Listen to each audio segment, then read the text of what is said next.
Bonjour à toutes et à tous, bienvenue sur Éloquence. Demain, c'est le premier tour des présidentielles. On va rencontrer un spécialiste en communication politique, en communication de crise, fondateur d'une agence, la Frenchcom, agence incontournable. On en parle tout de suite, c'est parti. Aurélien, bonjour. Salut. Comment tu vas? Bien et toi? Bon, on vote demain. Qu'est-ce qui va se passer? Est-ce que ces sondages, on les croit pas? L'important, c'est d'aller voter. Peu importe. D'abord, le sondage ne doit pas influencer ton vote. Au contraire, ce serait terrible d'imaginer que parce que la majorité des Français votent dans un sens, alors ton choix est déterminé par cela. Ils sont influencés par les sondages. Ou alors inconsciemment. Il ne faut pas l'être. Il faut voter pour le candidat qui vous donne le plus envie, celui qui vous enthousiasme, qui vous donne une énergie particulière, l'envie de changer les choses. Est-ce que tu penses que le taux d'abstention sera encore plus fort qu'il y a 5 ans? Je le crains en tout cas. Je crains que les candidats n'aient pas, au cours de cette élection, réussi à intéresser les Français.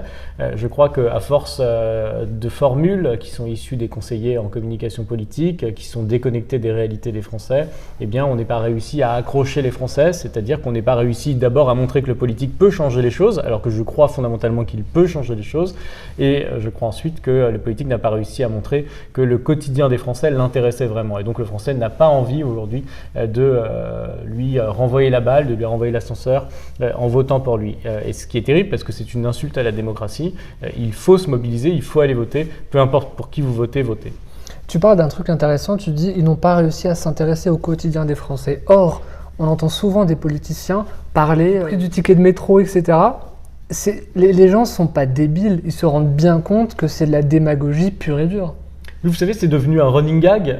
Aujourd'hui, il n'y a pas un politique qui va sur un plateau télé sans avoir une fiche sur laquelle il a le prix de la baguette, le prix du litre d'essence, le prix du ticket de métro. Ça n'a aucun sens. D'abord parce que tout cela est mis en scène. Ils ont tellement peur d'être piégés par ces questions ridicules qui résument le débat politique à ce qu'il ne devrait pas être, que finalement, ils sont tenus, ils sont pris en otage par ces questions ridicules qui ne disent rien de ce qu'ils veulent faire pour la France et de ce qu'ils peuvent changer au service des Français. Or, ce qui intéresse aujourd'hui tout jeune qui va aller voter, c'est d'abord de savoir pourquoi celui pour qui il va voter, il demande à ce qu'on vote pour lui, ce qu'il peut changer dans le quotidien. Et ça, on a du mal à le comprendre. Il parle beaucoup dans tous les médias et on a du mal à comprendre véritablement ce qu'ils sont en capacité de changer. Ça montre qu'il y a un problème, ça montre qu'ils ne parlent pas la même langue que les Français, ça montre qu'ils ne parlent plus aux Français et que les Français ne les écoutent plus d'ailleurs.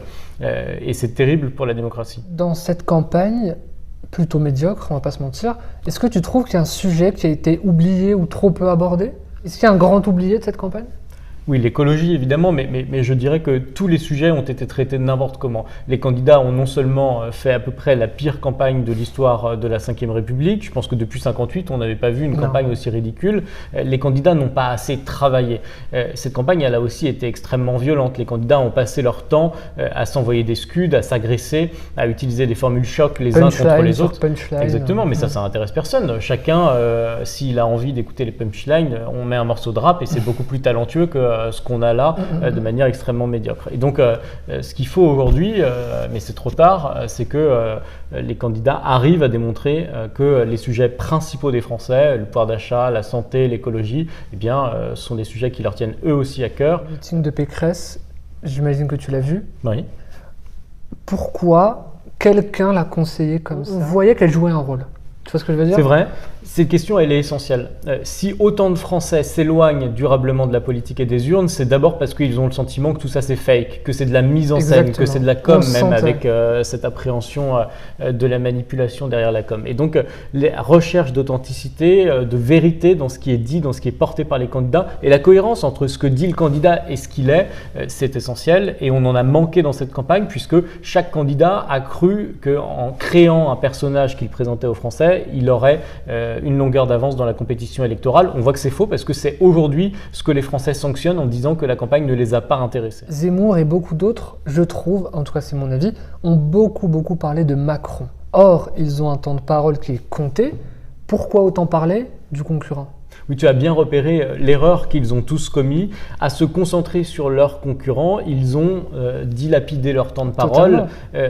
mais pas à leur profit, c'est-à-dire que lorsqu'on parle des autres, eh bien, on ne parle pas de ce qu'on a envie de faire pour la France, de ce qu'on a envie de faire pour les Français, et ça fait que les Français ne comprennent pas pourquoi ils auraient intérêt à voter pour pour lui. lui. Du coup, ils gardent Macron en tête, j'ai l'impression, et forcément, dans les sondages, il est plus haut parce que tout le monde parle de lui. Il faut tenter de comprendre d'ailleurs pourquoi ils font ça. Ils font ça parce qu'ils se disent, au fond, si je parle de lui et si les gens me projettent dans le ring avec lui, alors, au fond, je serai un adversaire aussi fort que lui. Et donc, je travaille mon image en même temps que je dénonce la sienne. Gagner une légitimité. C'est ça. Ça ne marche pas. Donc, demain, premier tour. Est-ce que les gens vont encore changer d'avis? Est-ce que ces sondages-là peuvent être déjoués?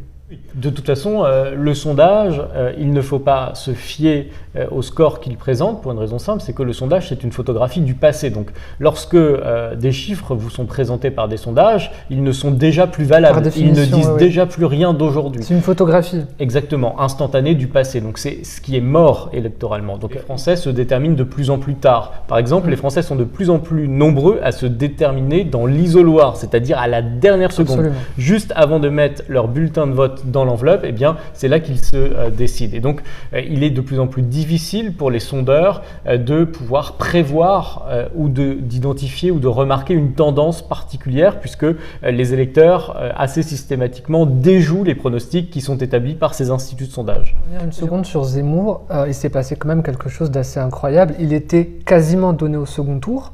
Là, il a dévissé en dessous de 10%. Qu'est-ce qui s'est passé pour quasiment perdre 50% d'intention de vote? C'est quoi? C'est la stratégie? C'est la com? Moi, je crois que Éric Zemmour, c'est une bulle. Il a d'abord pris tous les électeurs qui étaient indéterminés. Tous ceux qui ne savaient pas encore pour qui voter, eh bien, regardaient ce phénomène qui était un phénomène intéressant parce qu'il parlait à ceux qui l'aimaient bien en tant qu'animateur, etc. Bref, et puis il a un talent oratoire qui était effectivement d'abord meilleur que tous ses concurrents, et puis il est intéressant à suivre, à écouter, exactement, sur la forme. Maintenant, le fond lui a coûté cher. Si tout est bon sur la forme, tout est aussi très mauvais sur le fond, puisque sa candidature, elle est basée sur le rejet de l'autre, et il a commis la même erreur que Jean-Marie Le Pen avant que le Front National devienne le Rassemblement National, c'est-à-dire qu'il n'a pas réussi à endosser le costume présidentiel, au fond, en parlant à tous les Français. Or, il a, s'il veut être au second tour, besoin de parler à tous les Français en dépassant son socle électoral de premier tour, ceux qui sont les plus fans de lui. Dans sa niche électorale, on va dire, et il n'a pas réussi à élargir son socle, en fait. Oui, mais pour faire simple, vous n'êtes pas, il n'est pas possible d'être élu président de la République française en étant raciste et en parlant encore raciste. Donc, si vous voulez porter un programme qui sache séduire la majorité des Français, il faut parler à tous les Français, quelle que soit leur race, leur identité sexuelle, leur conviction militante et activiste quelconque. Il faut fédérer quand lui, il a tenté d'exclure pour mieux cliver. En tant qu'expert en communication, de crise et politique, les deux finalistes, quelle est la stratégie à adopter pour gagner? Alors déjà, il y a une nouveauté. Jusque-là, tous les candidats donnaient des consignes de vote, c'est-à-dire que systématiquement, celui qui perdait disait « voilà pour qui je vote et voilà pour qui je vous appelle à voter, je me rallie à lui, venez avec moi ». Notre famille politique sait désormais avec eux qu'on va tenter de conquérir le pouvoir. Et bien pour la première fois, on a plus là Valérie Pécresse qui incarne l'un des deux grands partis qui ont structuré notre échiquier politique jusque-là, eh bien annoncé qu'elle ne donnerait pas de consignes de vote. D'ailleurs, essentiellement pour contrarier les attaques qui émanaient du camp Zemmour et qu'il disait dès 20h02, elle va annoncer qu'elle soutient le président de la République. 20h02. Exactement. C'est notamment pour contrarier cela, mais aussi parce qu'il est vrai que les Français n'écoutent plus les consignes de vote. Et au fond, c'est plutôt salutaire et sain que chacun se sente libre de son vote. Bien malin sera celui qui peut, à l'heure où on se parle, déterminer ce que sera ce second tour, qui reste véritablement une inconnue absolue. Cette élection, notamment par l'abstention qui risque d'être extrêmement fort, va permettre un seuil de qualification au second tour qui sera extrêmement faible. Et donc, moi, ce que je crains, c'est l'abstention. Et j'ai pas de pronostic à donner, c'est pas très intéressant. En revanche, appeler tous ceux qui te regardent à voter, je crois que c'est le message qui est le message plus est important. passé. Merci beaucoup, Florian. Merci à toi et bravo pour tout ce que tu fais. C'est adorable. Merci, à bientôt. À bientôt.